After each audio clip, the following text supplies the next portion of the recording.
GORO Stock Analysis and GORO Stock Prediction. Is it a buy or right now? Watch this 1 minute video till the end to find out. So Gold Resource Corporation has gone up 36% up today, and since last time I made a video, it's done the complete opposite.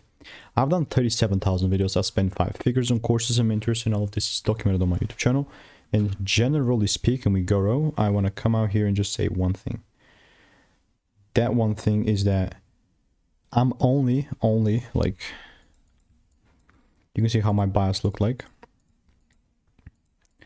And this is a supply zone, and I was only interested into this whether the price gave me a double break or a break above the line.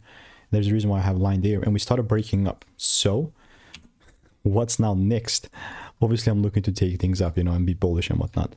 So if I see the price, you know, start picking up above here, and I see my rules met, in this case a little retracement at the end of the confirmation, then and only then I'm willing to take things up. If not, it's all good, man. It's all good, you know. There's no reason for me to force anything. All I'll keep doing is I'll keep waiting. So if you want to make more money consistently trading in a simple way, click the first link in the description. It's a free newsletter.